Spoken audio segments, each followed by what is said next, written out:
Ladies and gentlemen, good day and welcome to SRF Ltd Q2FY26 conference call hosted by Nuvama Wealth Management Limited.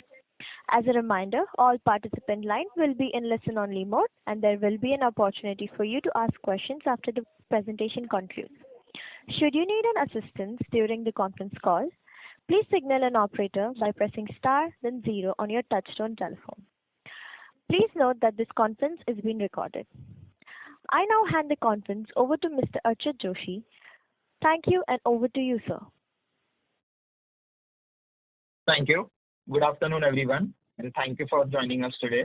We at Nuvama Institutional Equities are pleased to host SRF Ltd's Q2 and H1 FY26 results conference call. We have with us today Mr. Rahul Jain, President and CFO of SRF Ltd. I would now like to invite Ms. Nikita Dhawan, Head of Corporate Communications at SRF Ltd, to initiate proceedings for the results con call. Over to you, ma'am, and thank you. Good afternoon, everyone, and thank you for joining us on SRF Ltd's Q2 and first half FY26 results conference call. We will begin this call with brief opening remarks from our President and CFO, Mr. Rahul Jain, following which we will open the forum for an interactive question and answer session. Before we begin this call, I would like to point out that some statements made in this call may be forward-looking, and a disclaimer to that effect has been included in the earnings presentation shared with you earlier. I would now like to invite Mr. Jain to make his opening remarks. Thank you, Nikita. Good afternoon, everyone. I extend a warm welcome to you all and thank you for joining us today for SRF's Q2 and H1 FY26 earnings conference call. I trust all of you have had the opportunity to go through our results and the presentation shared with you earlier. I will begin the call by briefly taking you through the key financial and operational highlights for the period under review, following which we will open the forum for a Q&A session. I am pleased to share that during Q2 FY26, SRF delivered an encouraging performance across its key business segments despite ongoing global uncertainties. Our focus on operational excellence, disciplined cost management, and innovation helped us maintain steady momentum. Our gross operating revenue grew 6% to 3,640 crore and EBIT was up 56% YOY from 417 crore to 650 crore, reflecting a margin of 18%. PAT expanded by 93% year-on-year to 388 crore. Our chemicals business reported a growth of 23%, increasing from 1,358 crore in Q2 FY25 to 1,667 crore in Q2 FY26. This performance was driven by higher volumes for refrigerants and positive trend in realizations. Enhanced operational efficiencies across both fluorochemicals and specialty chemical segment also supported a stronger margin profile. The specialty chemical segment also recorded better performance led by higher volumes, favorable product mix, and continued cost optimization and efficiency enhancement measures. Recently launched products in specialty chemicals business also continued their positive traction in Q2. Our product pipeline remains strong with the successful launch of one new active ingredient, 3 new agro products, and 1 new pharma product in H1 FY26. The development pipeline continues to be healthy with multiple new pharmaceutical intermediates and agrochemical AI opportunities under development. We continue to collaborate with global innovators on complex molecules, reaffirming SRF's R&D leadership in delivering sophisticated solutions. Additionally, our sourcing efforts have yielded positive results with approval of various new raw materials and suppliers, further strengthening our supply chain and enhancing operational flexibility. Coming to the fluorochemicals business, we achieved record refrigerant sales volume during the quarter, supported by strong realizations across key products. While some sequential softness in volumes was observed in the domestic market due to seasonality and overall lower RAC market, the business continued to demonstrate resilience by enhancing its export sales amid an uncertain global environment. Our Fluoron brand also expanded its global presence, further strengthening SRF's leadership in the refrigerant market, and Daimel also continued to perform well. We also maintained our leadership position in both room air conditioning and mobile air conditioner segment in the domestic market. Fluoropolymers registered improved volumes and margins, while industrial chemical segment maintained its steady performance. A key development during this quarter was our strategic collaboration with the Chemours company for the manufacture, supply and distribution of certain fluoropolymers and fluoroelastomers. This partnership will leverage SRF's manufacturing expertise and Chemours' global technology leadership to serve growing market demand. In alignment with this collaboration, the board approved an increase in the capital expenditure with respect to the earlier announced fluoropolymers capex from 595 crore to 745 crore to accommodate the expanded project scope. The multi-year arrangement caters to global markets across diverse industries such as semiconductor, automotive, aerospace, chemical processing, oil and gas, and more. The project will be executed in phases and is expected to be completed by December 2026. During the quarter, we also inked an agreement for purchase of approximately 300 acres of land in Odisha, due diligence of which is currently underway. The upcoming Odisha site, to be acquired for approximately INR 282 crores, is aimed to house large-scale chemical facilities and will play a key role in expanding our manufacturing footprint and supporting long-term growth. SRF's R&D capabilities continue to be a strong competitive advantage, driving innovation and product leadership across both specialty and fluorochemicals businesses. Our R&D team, comprising of over 450 professionals, is focused on developing complex chemistries and advanced applications. SRF now holds 153 patents and has filed 501 process patents. R&D remains at the core of our strategy, enabling process development, scale-up, and commercialization across agrochemicals, pharmaceuticals, and next-generation refrigerants.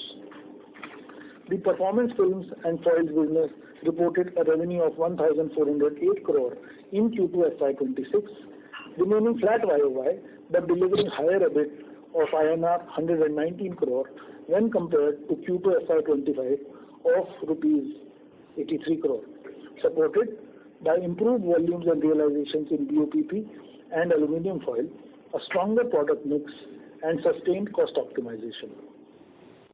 Volumes and realizations for BOPET were, however, lower. The business also retained its position as India's largest BOPET exporter. GST 2.0 reforms implemented during the quarter seem to have a short-term volume impact due to reprinting, repackaging, and resizing. The business remains focused on scaling value-added products and sustainable structures such as BioLam, PCR, and monofamily films to strengthen differentiation. Our international operations also performed well, with higher margins from Thailand and Hungary, and South Africa delivering stable results. The aluminium foil segment also delivered higher sales and profitability, supported by strong demand in domestic market, favorable trade measures, and continued focus on value-added sustainable applications. Our technical textiles business reported revenue of rupees 474 crores in Q2 FY26 amid a challenging market environment. The segment faced headwinds from aggressive import pricing of NTCF and belting fabrics from China. The demand for PIY was impacted by a prolonged monsoon season. Despite these challenges, belting fabric and NTCF volumes grew YOY, though margins remain under pressure due to lower realizations. The business continues to focus on value-added products and innovation-led differentiation to support recovery and sustainable growth in H2. Lastly, in the other segment, the coated fabric business maintained its domestic leadership in both volume and pricing. The launch of tensile and value-engineered products in Q2 positively contributed to overall sales. The laminated fabrics business also retained its price leadership despite industry overcapacity. During the quarter, we also started the in-house production of knitted fabric through our new knitting machines.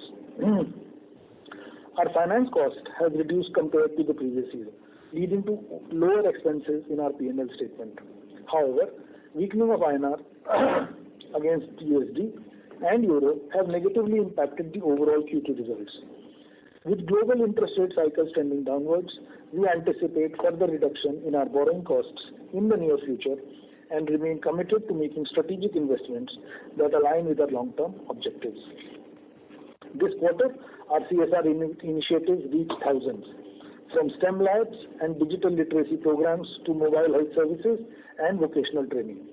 Notably, over 33,000 youth were trained in green skilling and digital technologies, with 22,630 placed in jobs. During the quarter, SRF also received two prestigious honors, recognized as the Supply Chain Planning Champion and the Supply Chain Champion Diversified Sector at the ISCM Supply Chain Ranking 2025. These awards reaffirm SRF's commitment to operational excellence, strategic planning, and innovation across businesses. In conclusion, the first half of the year has been marked by a steady performance, disciplined execution, and consistent progress across all segments. Our ongoing investments in capacity expansions, debottlenecking, innovation, and R&D reflect our confidence in SRF's long-term growth potential. While certain sectors continue to face near-term challenges and difficulties due to the global macro environment, SRF's diversified portfolio, strong R&D and innovation pipeline, and focus on operational excellence positions us well to navigate volatility and capture emerging opportunities. As the market situation improves, we are confident in our ability to deliver strong performance and create lasting value for all stakeholders. Before we move on to Q&A, I would like to share a brief update. At the close of business on 12th December 2025, I will be stepping down from my role as President and Chief Financial Officer to pursue other professional opportunities. It has been a privilege to be a part of SRF's growth journey and work alongside an exceptional team that consistently upholds the highest standards of governance, integrity, and excellence. The company is in the process of identifying my successor and will ensure a smooth transition to maintain continuity and uphold its commitment to financial discipline and long-term value creation. I take this opportunity to express my gratitude to all stakeholders for their support and trust over the years. I would now like to ask the moderator to open the line for the Q&A session. Thank you very much. Thank you very much. We will now begin the question and answer session. Anyone who wishes to ask a question may press star and one on their touchtone telephone. If you wish to remove yourself from the queue, you may press star and two. Participants are requested to use handsets while asking a question. Ladies and gentlemen, we will wait for a moment while the question queue assembles.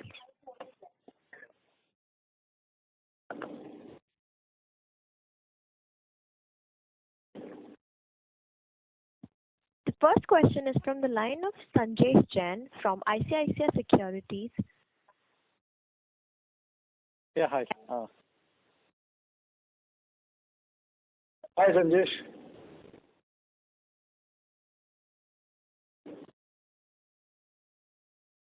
Sanjesh, we are unable to hear you.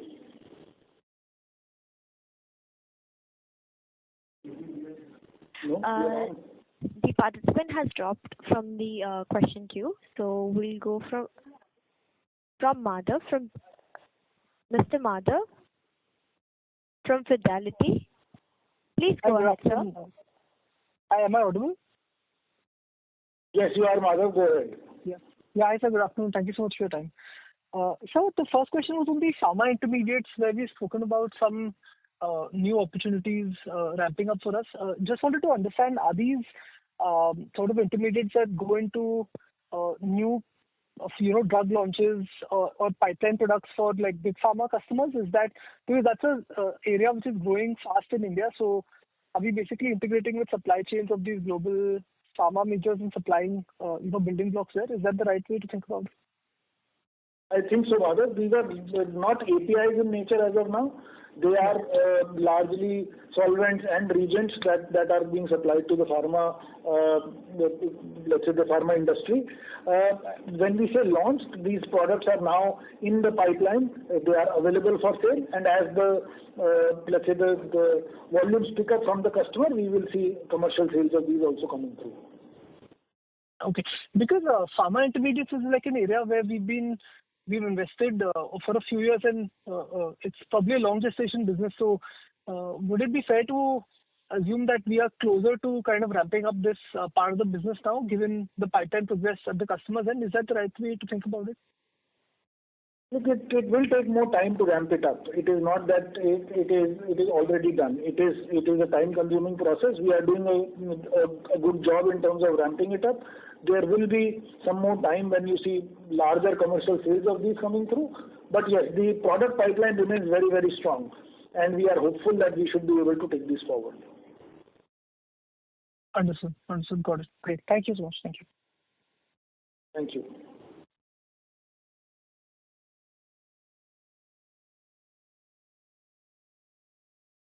The next question is from the line of Ankur Periwal from Axis Capital. Please go ahead, sir. So first question on the chemicals bit. In your presentation, you did highlighted some bit of, deferment in demand from global agro majors. So just wanted your thoughts on our full year growth guidance, on the spectrum side. How are you looking at that number? And commensurate to that in H1, how has been the growth overall, combining Q1 and Q2? Again, Ankur, thank you for the question. To be frank about it, yes, there has been some deferment of demand that we've seen in the spectrum space over, let's say, when we look at Q2 as such. Although I still maintain that there is volumetric growth that we have seen, our new products have seen good traction. Some of these should bode well for the future. There are certain AIs which are also taking shape, and we hope that there would be some positive on these that can be seen sooner than later. When we think about the overall percentage growth, we have always talked about the chemical business overall growth.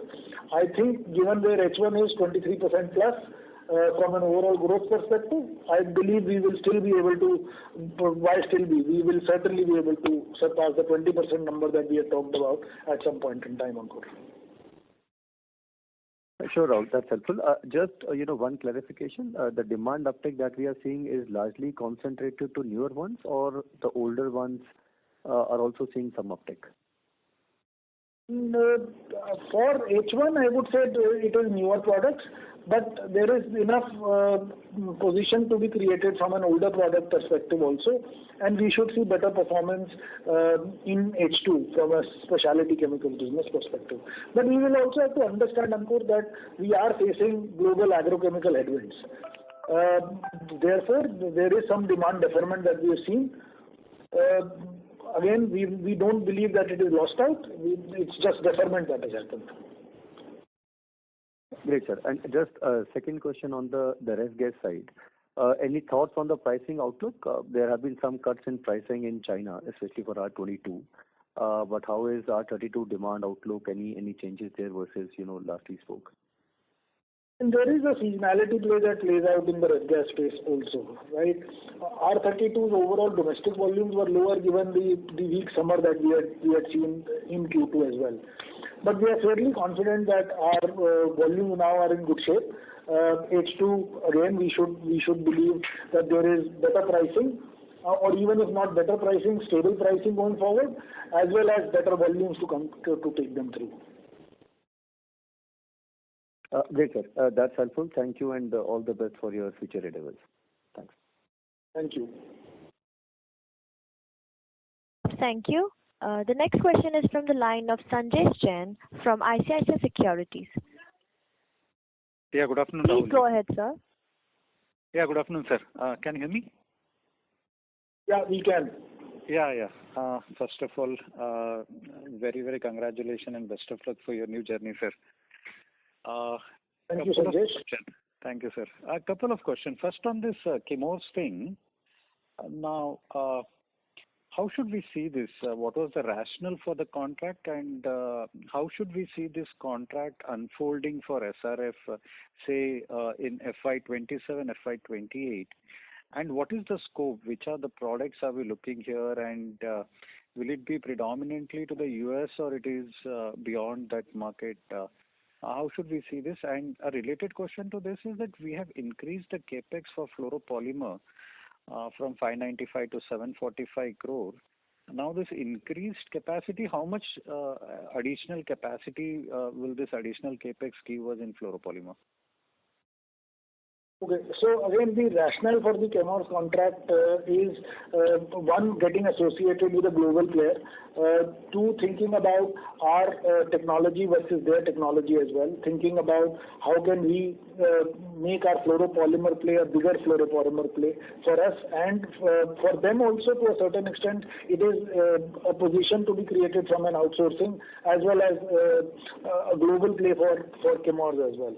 So the rationale for the contract for us also is probably expanding our footprint in products which are global plays rather than localized plays as well.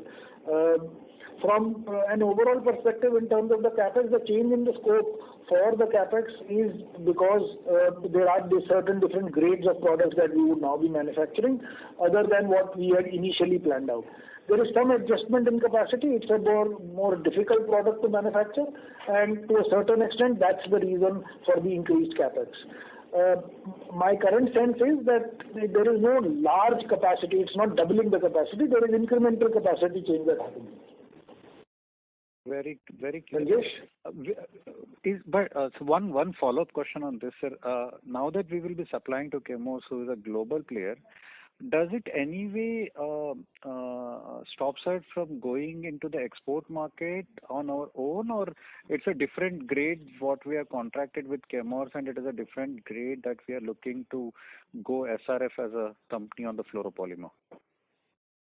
So these are for two basic fluoropolymers, which is one a fluoropolymer and another fluoroelastomer. The large grades that we will be manufacturing under this contract will be sold to Chemours for their global play. It is an ROI-based contract, which is a fairly decent ROI is what I would say. Got it. And how should we see? And again, it does not restrict SRF for, let's say, making its own other fluoropolymers with our own technology. Got it. But this particular product will be exclusively produced for the Chemours.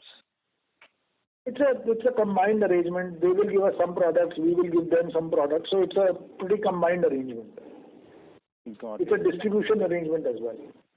And from the revenue contribution, how should we see this contributing in 27 and 28? Well, we will not be commenting on the exact revenue position on it, but I can just assure you that the revenue under this is a fairly large one. Very clear, sir. One on the specialty side, I know you have briefly answered it earlier, but what is driving us confidence on the H2 is that we have a good PO visibility, or you see new product contributing significantly. What is giving us this confidence of a stronger H2 in specialty chemicals? Well, Sanjesh, if you look at it historically also, we've always seen seasonality play out in the specialty chemical space also. Right? H2 has always been stronger than H1. And that's been the trend probably other than the COVID years, always. So to that extent, there is a procurement pattern that we see with some of our customers as well. Right? Again, I would also say that there are certain headwinds that are there in the overall position here. We are finding countermeasures to them. We are looking at enhancing our space. We are looking new products should be helpful in us taking that through. So that's how we are looking at it, Sanjesh. Got it. So one last bookkeeping question. What is the capex number expectation for FY26? FY26 should be roughly in the range of about 2,300 crores. This includes the land piece that we spoke about to a certain extent. Got it, including the Orissa land parcel. That's the cash spend. Got it. In that sense, this is lower than what we thought at the start of the year, right? Excluding land, probably we were at 24 to 2,600 crore. Again, we have not curtailed any capexes. Just that initially when we were thinking about it, we were talking about 2,500 crores. It's been in the range of about 2,300 crores. I don't think we excluded land even at that point in time. We had budgeted for land there as well. Okay. Got it. That's great, Rahulji. Always interacting with you, and best of very luck for you. Thank you.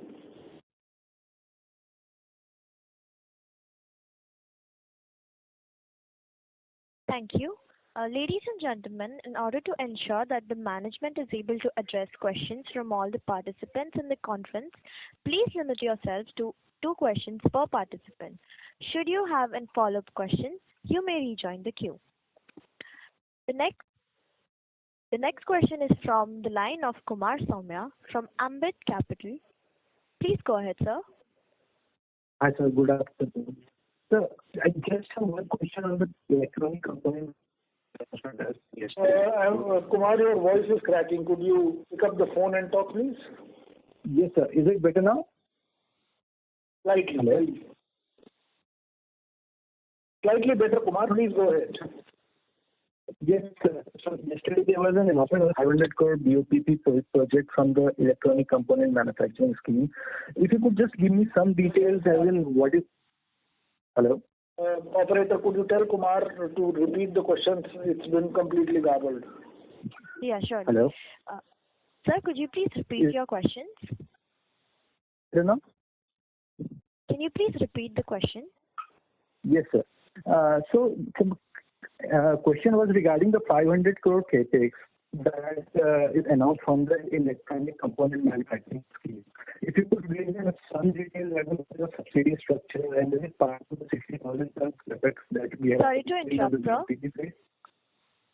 Sorry to interrupt, but your connection seems unstable. Could you please reconnect the queue? Yeah, sure. Yeah, thank you.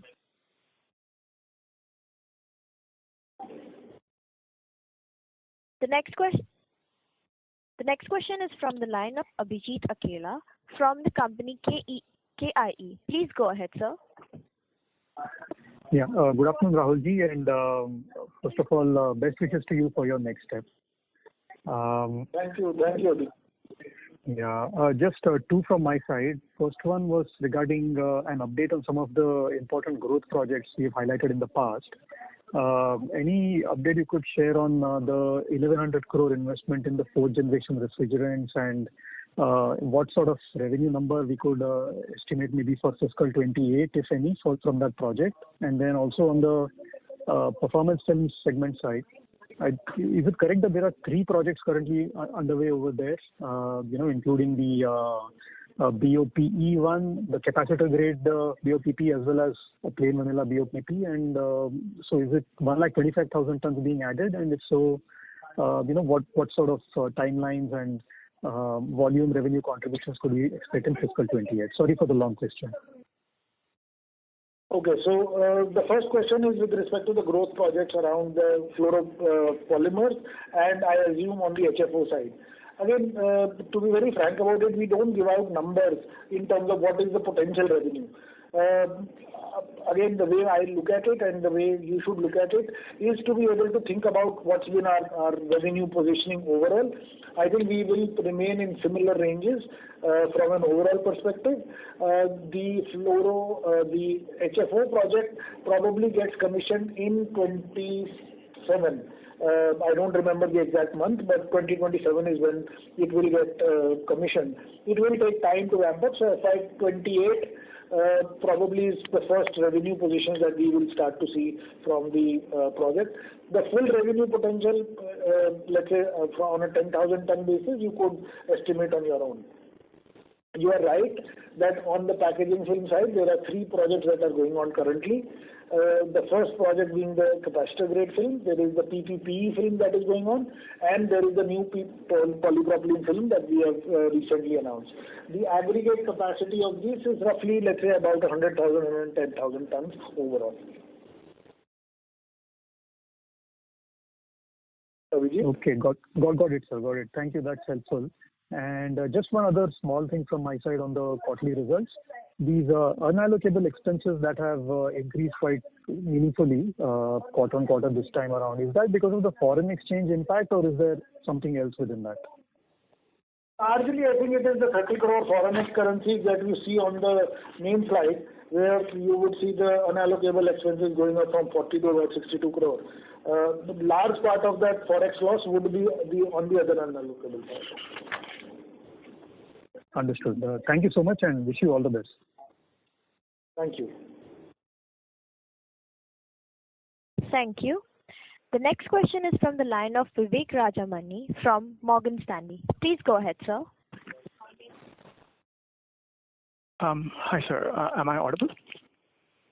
Yes, you are. Please go ahead, Vivek. First of all, sir, all the very best for your next chapter. And with respect to the questions, so there's one comment on the presentation where you mentioned the ref gas market will be better in H2. Beyond the seasonality, would this also reflect SRF's effort to maximize volumes for the quotas? And in connection to that, given that you will see some new capacities come through, just wanted to get some thoughts on the strategy to maintain or potentially grow market share over the next couple of years. Thank you. Vivek, yes, I think that's the strategic call that we've always talked about. We also want to ensure that our volumes are high. We will produce to the extent that we can from the plants.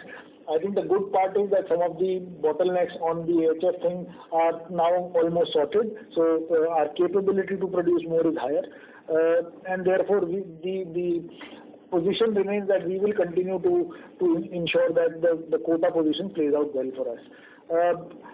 Again, I think a more detailed call on the HFC positions and the quota was done in the past. I think it is available as a transcript on our website as well. Maybe you want to go through that again if you want to. Again, each one to their own in terms of what quota positions they are building. Given our SRF situation in the market, our capability of selling it through the observation period, we seem to be in fairly good shape here, Vivek. I'm sure, sir. That's helpful. And maybe just one last bookkeeping question for me. Could you just give the domestic and the export mix for both the specialty and the ref gas business? So for specialty chemicals, the quarter number export would probably be in the range of about 65-66%, and on as export for fluorochemicals, I think the number is probably 60% export and 40% domestic. So about 60% for both of them, and this would be based on value, correct? I said 65% for the spec chem business, and about 60% for the fluorochemicals business. Sure, sir. Thank you so much, and all the very best. Thank you. Thank you so much. The next question is from the line of Rohit Nagraj from B&K Securities. Please go ahead, sir. Thanks for the opportunity and all the best for the new endeavor, sir. First question on the AI. So we have developed and commercialized the first. Yeah. So the first question is on the AI front. We have developed and commercialized the first one during this quarter, and we had indicated earlier that we are working on 6-7 AIs. So in terms of the pipeline of commercialization, do we have any visibility and the overall potential from these 6-7 AIs once they are commercialized and scaled up? Thank you. So Rohit, again, I think the work on the AI piece is going on well. We've always said that it will take us some time to see larger commercial sales on these AIs.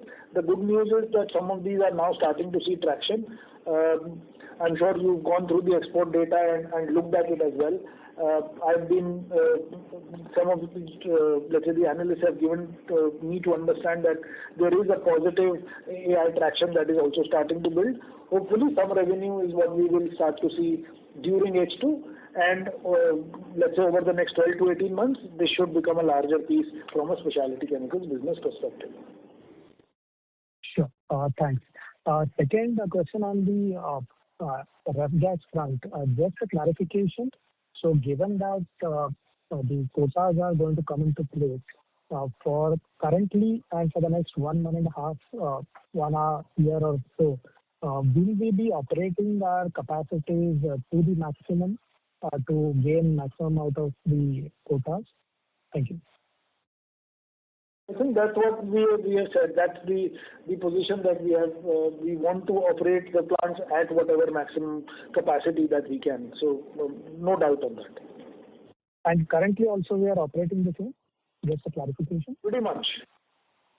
Okay, fair enough. That's all. Thanks a lot and all the best, sir. Thank you. Thank you. The next question is from the line of Surya Narayan Patra from Phillip Capital. Please go ahead, sir. Yeah, thanks for the opportunity. Congratulations for the great set of numbers, sir, in a non-season. That's true. My first question is on the this Chemours contract. Says here it is specialty intermediate including fluoropolymer. That is what it is mentioning. So that means whether we are trying to do. I don't think we ever mentioned specialty intermediates. We always said fluoropolymer, including fluoroelastomers. So that's what we said. We've never said specialty intermediates in context to the Chemours contract. Okay, because Chemours wording is in that way, so that is why I thought I should clarify. Okay, fine, sir. And sir, you have already given the capacity or capex relating to the Chemours association. But whether the revenue opportunity would be proportionate to the capex or it is beyond that?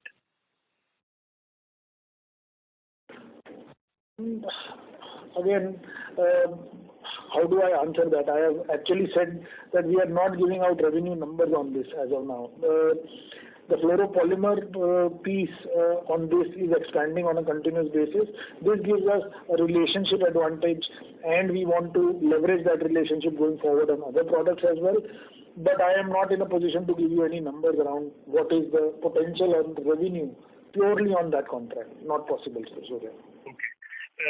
Second question is, sir, on the intermediate, specialty intermediate side.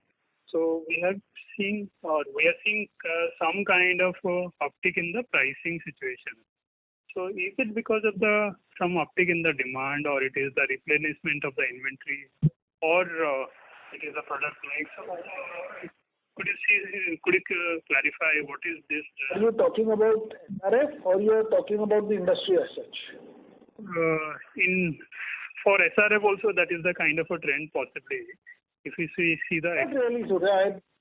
When I look at it from an overall basis, I think pricing has remained flat to only small positives.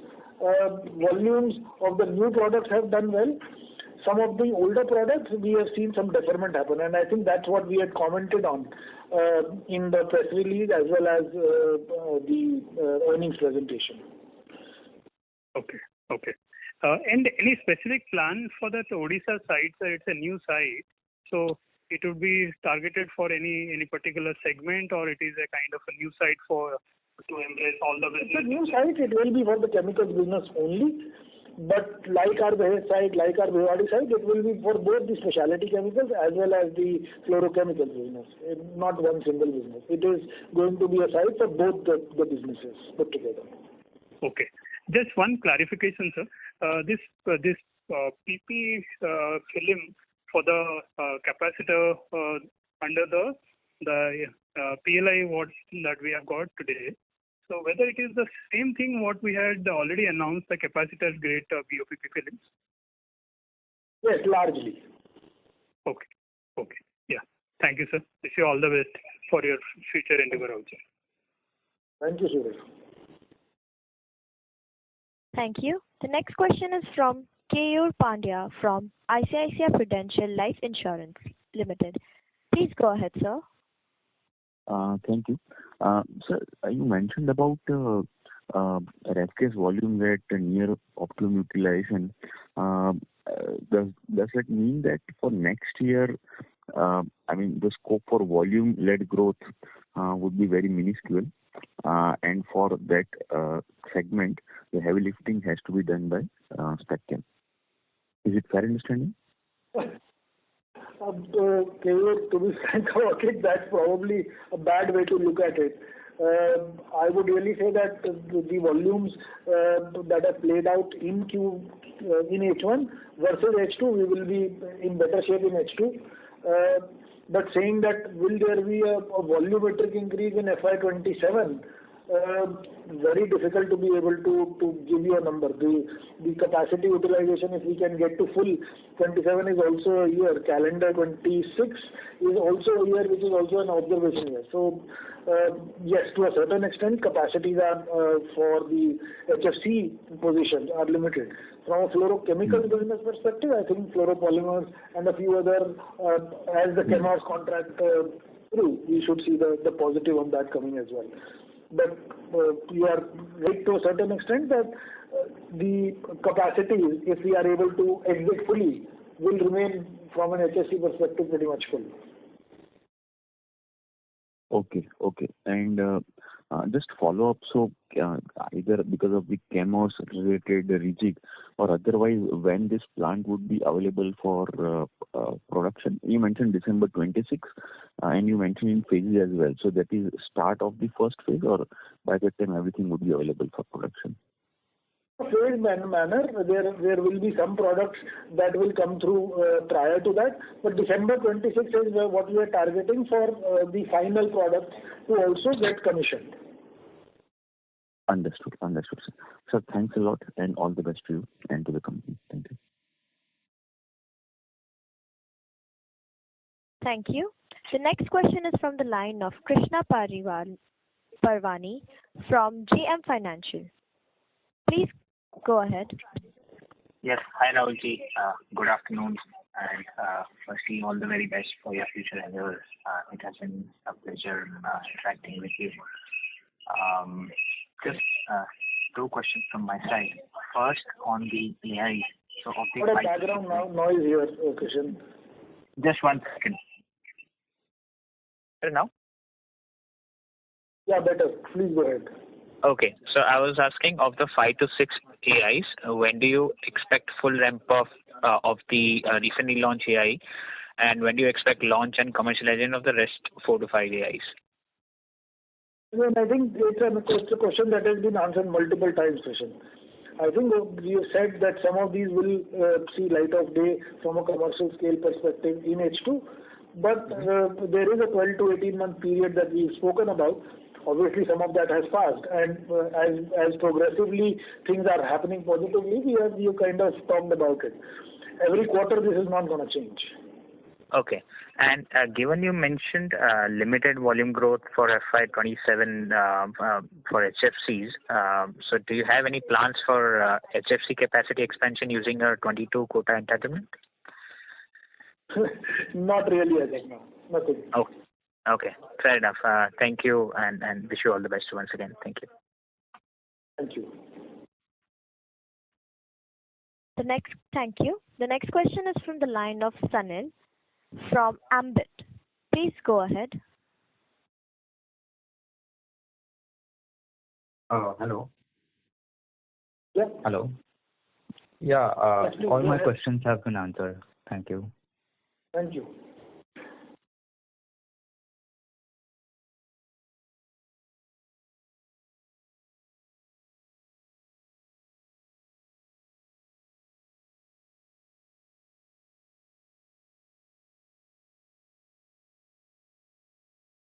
To the operator, if there are no more questions, we may want to close the call. As there is no response from the line of Sanil, the next question is from the line of Naushad Chaudhary from Aditya Birla AMC. Please go ahead, sir. Yeah, hi. Thank you for the opportunity. Congrats, Rahul sir, for your new endeavor. Two clarification wanted.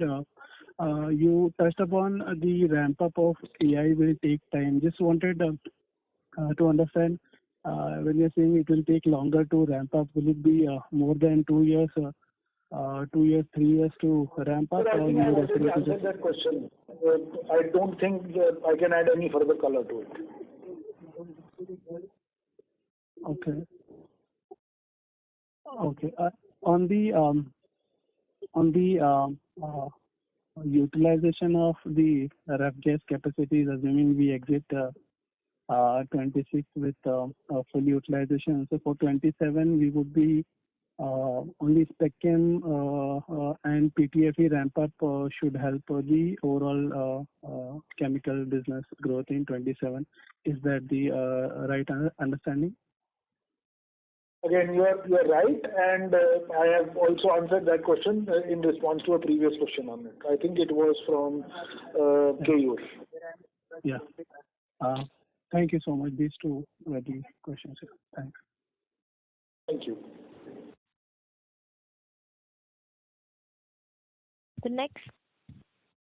Thank you. The next question is from the line of Aditya Sen from FinDoc. Please go ahead, sir. Hi, thanks for the opportunity.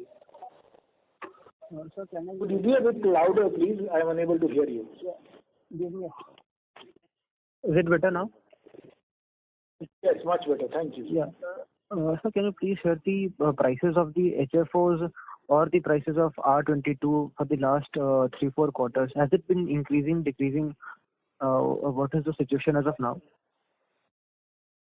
We don't look at HFO prices as of now, Aditya, because we don't produce any of the HFOs.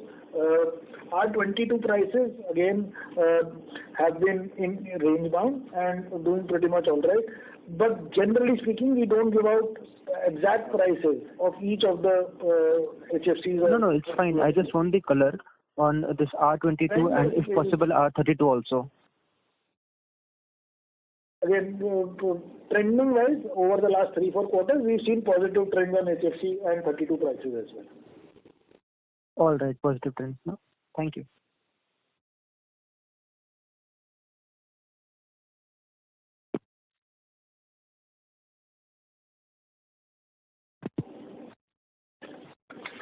The next question is from the line of Akash Mehta from Canara HSBC Life. Please go ahead, sir. Hi, sir, and best of luck for your journey ahead. Just had one question in terms of this US. I mean, in terms of the tariffs and all, in direct and indirect exposure in terms of the exports. Any color you can just give in terms of what portion kind of is impacted for SRF as such, and some colors. So, 2 or 3 things to think about. There is some impact on our packaging film business. We've already implemented some countermeasures around it for our US exports to start going from our Thailand unit. That's something that's already been implemented. On the, let's say, the fluorochemical or the ref gases side, HFC side, again, we've had to take some impact of it in terms of the pricing for the HFCs. Although still the pricing remains pretty solid, so we are in good shape on that side. On the specialty chemicals business, there is export that we do. Last year the number was roughly about 300 crore from a India versus US perspective on SpecChem business. So not a major number from an overall SRF perspective also. So that's how we are looking at it, Akash. Sure, that's helpful. Yeah, thanks a lot. Thank you. The next question is from the line of Yash Shah from Aditya Birla Sun Life Insurance. Please go ahead. Hi, sir. Firstly, congratulations on the move. I just have one question from my side. More of a clarification. Of the 745 crores of CapEx that we have announced for the fluoropolymers, can you give a broad idea, sir, of how much will be dedicated towards Chemours? Because as we mentioned, that majority, the Chemours contract will be contributing significantly to the revenue. So just wanted some kind of a broad idea of how much will it be how much of the capacity will be dedicated to Chemours. Give me just 1 minute. I will have to look it up. But give me just 1 second. I will give you a rough estimate of it. Sure.